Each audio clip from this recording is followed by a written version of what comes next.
Calibrating cybernetics. Talk to him now. AT, Andre. Come on, Dre. Yep. Trippin with Let's Go. Woo! Trippin with Theobold. What's your name? Theo so bold. Yeah. Driggity. Let's go. Trippin with Theobold. Trippin. What are we doing? Trippin with Theobold. Come on, Dre.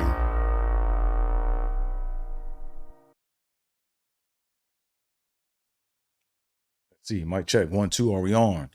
Hey, what's going on, everybody? And welcome to another episode of Trippin with Theobold. I'm your host, Andre Theobold. Welcome to the show. Glad you guys could tune in. Thanks for joining me in Theobold Studios, aka Do It Yourself Productions, where we do it ourselves. Before I go any further, make sure you guys hit that like button, hit that subscribe button, tell a friend to tell a friend, do all that fun internet stuff, like the old people say. Also, AT is where it's at on most forms of social media, so follow me. Yeah, so we got a jam-packed episode today. We're gonna get into my top 5 movies of all time. But before we do that, you know we gotta take care of some housekeeping. Let me go ahead and make a couple announcements. Number one, I'm doing some collabs on podcasts, and I'm a recurring guest on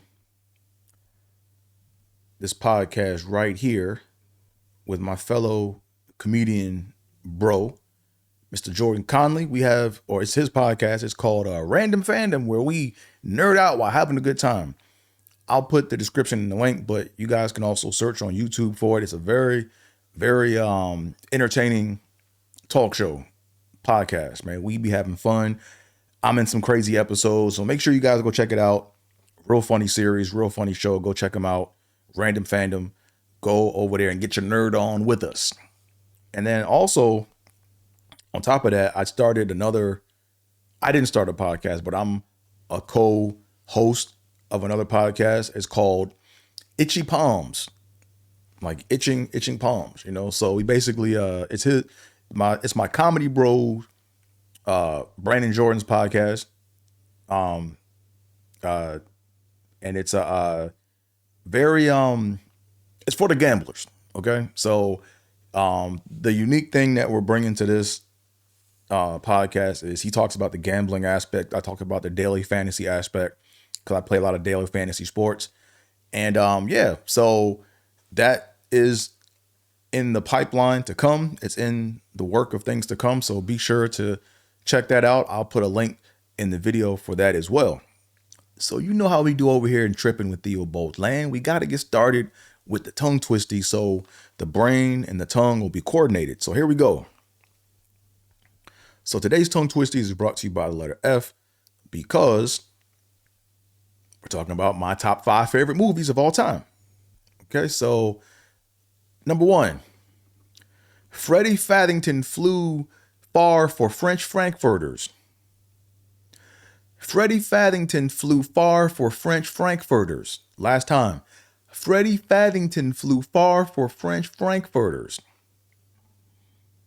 Yeah, he's flying far for them glizzies, huh? Number 2.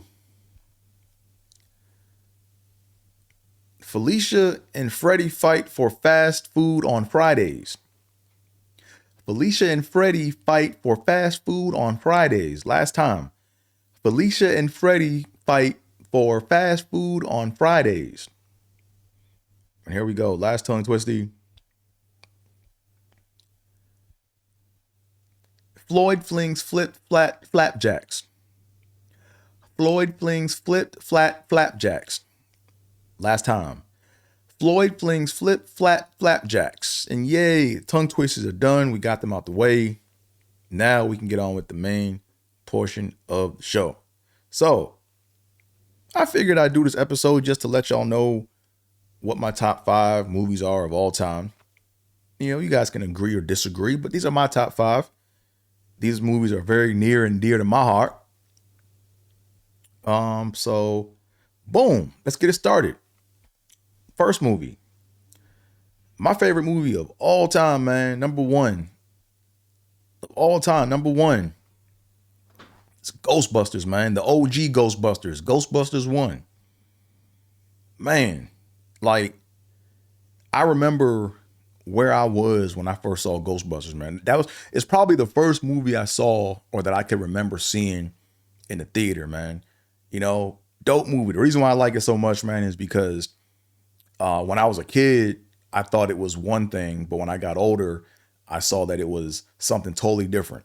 You know, when I was young, I thought being a Ghostbuster was an occupation. You know, like I was trying to, if there was a path or a career path for ghost busting, I was going to sign up for it, you know? Man, but the thing I like most about the movie was, it's a movie about independence, right? It's about, basically it's like a small startup, right? Basically you have these college grad students that are getting university money. They're getting by doing little tricks and little gadgets, macking on all the underclassmen and stuff. And then they get kicked out of the university, and then they go into business for themselves where they catch and fight ghosts, you know? So I like the independence aspect of it, man. But the things I like about the movie, man, number one, like I said, the proton packs, man. Like the proton pack was way ahead of his time. The ghost trap, the PKE meter, the Geiger meter was in Ghostbusters too. But man, my favorite movie of all time, man. Top scene to me was the motorcade scene when they got escorted out of jail to Dana Barrett's apartment. You know, like the music, you know, just the attitude and just all of it, man. Like that was like the scene that gets me like riled up. You know, if you go on YouTube and look up, they have this one video, but it's called the fuck yeah scene of Ghostbusters. Like, yeah, fuck yeah. Like, you know, it's that scene, it's that rah rah scene, you know, and that to me got me hyped, you know. So many funny moments, man. Like one of the funniest moments, man, is when they in the Sedgwick Hotel trying out their proton pack for the first time ever. And Dan Aykroyd's character is smoking a cigarette while he's activating the proton pack, man. So just a lot of funny moments, man. And I can go back and watch this. Look, of all the top five movies I'm about to name and go off on, I can watch. If it's on TV, I'm watching the movie. If it's on, I'm stopping what I'm doing and I'm watching it, right? If Ghostbusters is like halfway in the middle, I'm starting right in the middle watching Ghostbusters, man. Like that's just how much of a fan I am of not just Ghostbusters, but these other movies I'm going to name as well. So, yeah, this movie to me is like, it's going to be hard to overthrow this movie, man, because like I said, when I was young, it meant something totally different. But when I got older, I didn't realize, or the older I got, I didn't realize it was a comedy, you know? And when I watch it now, there are even more funnier moments, just more subtle undertones and just little things that I didn't even pick up on, man. So, OG Ghostbusters 1 to me, my favorite movie of all time. But let's go ahead and get into my other top five. So, Coming to America, man. Coming to America is in my top five, man, of all time. Just the lines in the movie, man, are just so like comedic, man. Like so many funny lines, man. You know, like when they in the barbershop, it's like Rocky Marciano ain't shit. He said, whoop Joe Lewis's ass. Just all them lines, man. I can just recite that movie almost, man, line by line.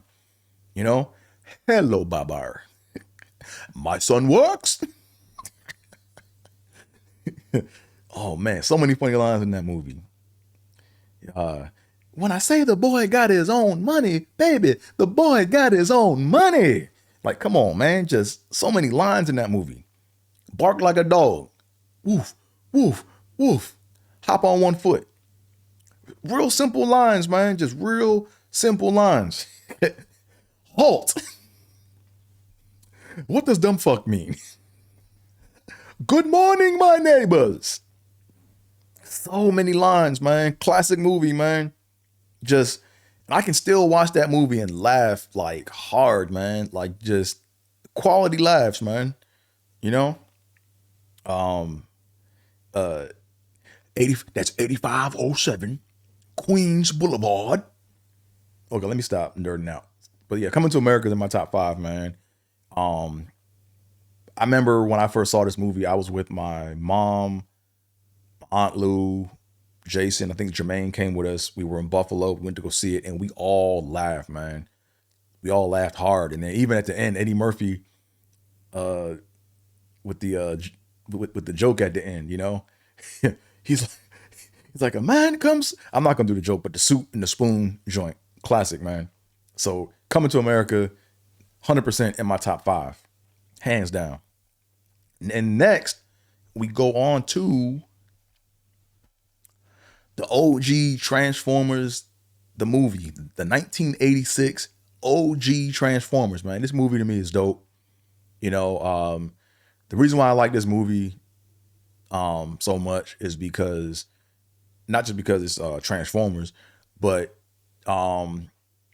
when I got older and I started watching it more, or the older I got, I realized what this movie was really about. Like, this movie is about leadership, you know, and it's tricky because this movie, they're doing a transition from the old Transformers to the next gen Transformers, right? So they kill off all the old ones in the process, and Optimus Prime is one of the ones that dies off in the middle. A lot of people think it's about Optimus Prime, but it's not. And some people think it's about Rodimus Prime or Hot Rod, and it's not. To me, this movie is really about Ultra Magnus. If you look at the cover, Ultra Magnus is in the front center of the poster.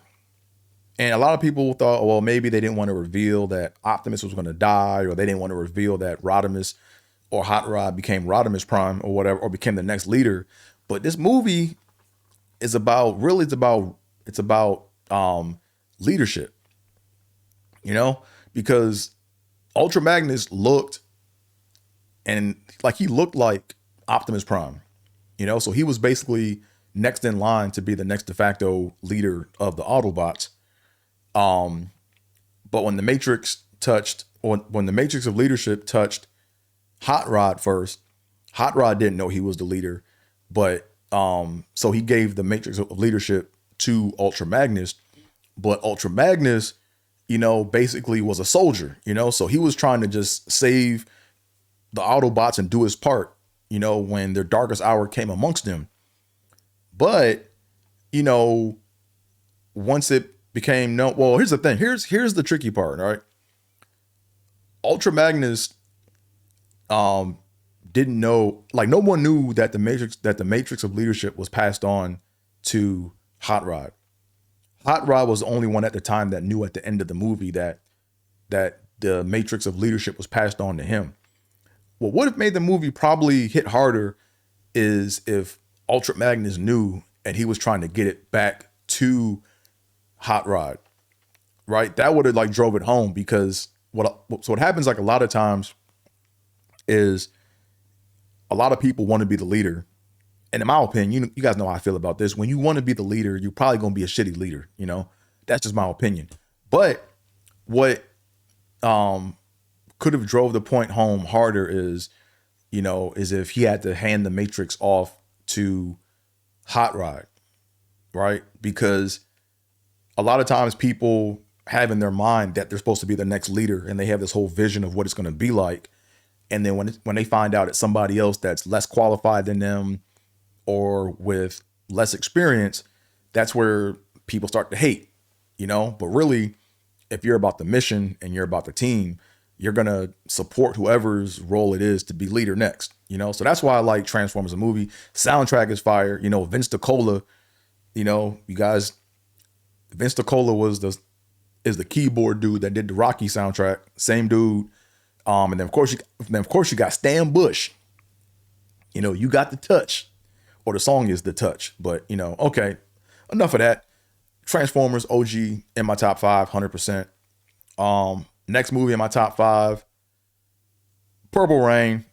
Gotta go Purple Rain, man. So I didn't see this movie until like after Prince died. It was like maybe like a week or so after he died.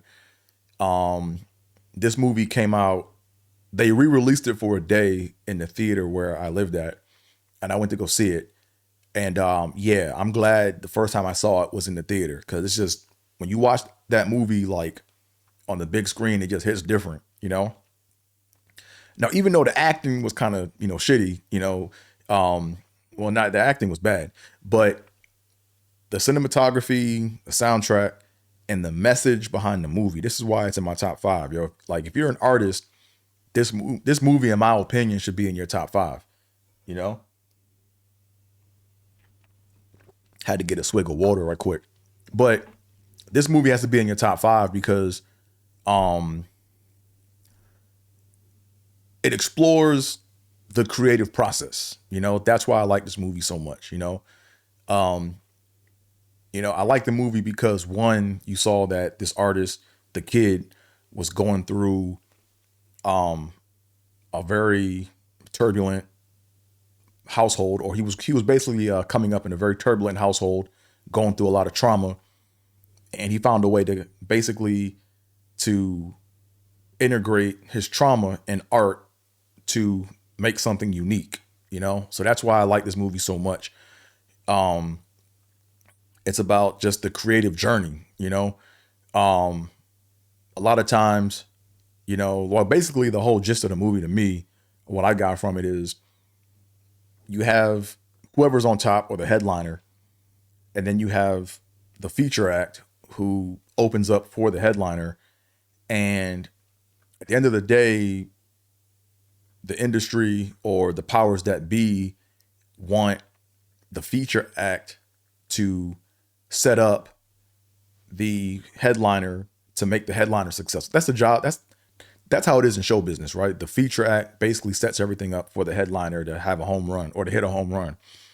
So in this particular case, in Purple Rain, the Time was the headliner, and then the Revolution was the feature act, and they were trying to get on, but the promoter or the producer of the show wanted the Revolution to sound like the Time. As long as they sounded like the Time, then everything was good, right? But the problem with that is the kid didn't really like relate to that, you know?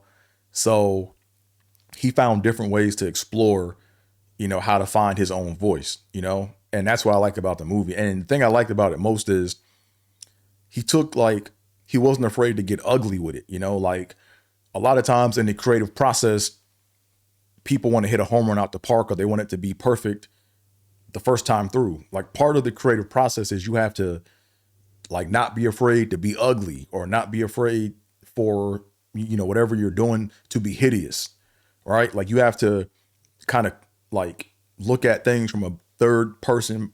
You have to basically, in my opinion, you have to first let yourself go and lose yourself in whatever you're trying to create, no matter how ugly it is.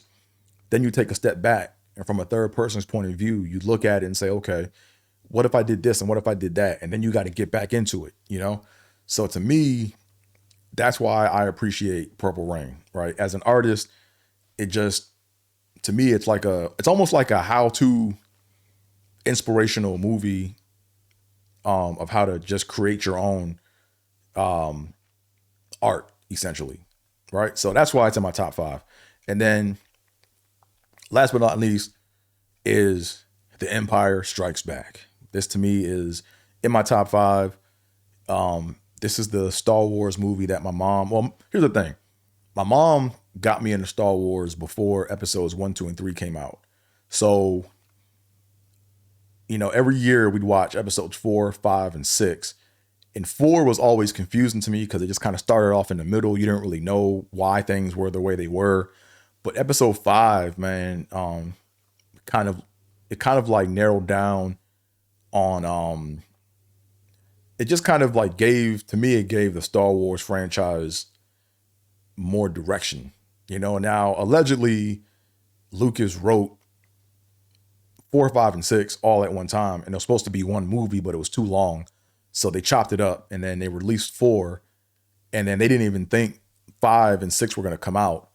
but lo and behold, it was already written, you know? So, but man, just so many, like, this movie to me, it's like, it was a groundbreaking movie when you look at the cinematography and just all the out of the box stuff they were doing to make this movie like larger than life, you know? So to me, even when you go back and watch it now, it's like, you don't realize that this movie was created back in the early 80s, you know? So, this is one of my favorite movies. One of my favorite scenes from the movie is when Luke is being trained by Yoda on Dagobah, and he gets his jet stuck in the swamp. And part of the training, you know, basically Luke is trying to hurry up so he can get the ship out of the swamp so he can go save his friends. But Yoda's trying to teach him how to be a Jedi Master, which was more important than saving his friends. And, you know, finally, when it comes time to lift the jet out the water or the swamp, you know, Luke tries to do it and he kind of makes like a little bit of progress, but then he gets mad, he quits, he gives up, and then Yoda comes through and just does it. And while he's doing it, you know, Luke is like, "Oh my God, I don't believe it. I don't believe you got my jet out the water." And Yoda just has the coldest line of lines, man. He just says, "That is why you fail." Because you don't believe, you know? So, yeah, this movie's in my top 5 of all time just because of the cinematography, man, the casting, you know, the opening image of Luke to the final image of Luke. Like, to me, that's one thing I look at when I rate a movie is I look at the opening image of the main character and I look at the final image of the main character, right? The more contrast that we see, like the more contrast we see, the better, right? We either want to see a hero fall or we want to see a failure overcome the odds. You know, that to me is what makes a great movie, you know? So these are my top 5, you know, right or wrong. There's no right or wrong. It's just what you like and what I like, right? So in the comments, man, let me know what your thoughts are about my top 5, you know, or better yet, tell me what movies are in your top 5 and why, you know, I want to know. And if we share some of the same top 5 movies, let me know what you like about that movie in particular, you know? So, yeah, those are my top 5 movies. I'll probably do something later on where I will go in depth on certain things or certain aspects of my top 5 movies. Cause I have some slight constructive criticisms where things could have been a little like not better, but, I just think outside the box. Hence, this is why the show is called Trippin with Theobold, you know, but later down the line, I might just pick a movie in my top 5 and just go in on, hey, this was dope, but it would have been doper if they did that, you know, but I'm not going to do that right now. I just wanted to let y'all know what my top 5 is. Yeah, I think I did that. So before I go any further, make sure you guys hit that like button, hit that subscribe button, tell a friend to tell a friend, do all that fun internet stuff like the old people say. And AT is where it's at on most forms of social media. So follow me. And that's all I got. So I'm out of here, folks. Peace.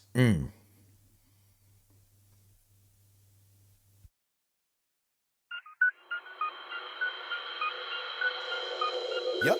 Trippin with Theobold. Let's go. Caliente. Trippin. Yep. Trippin.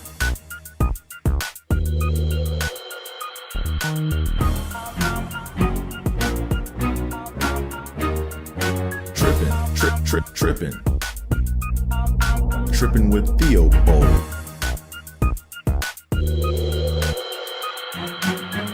Trippin with Theobold.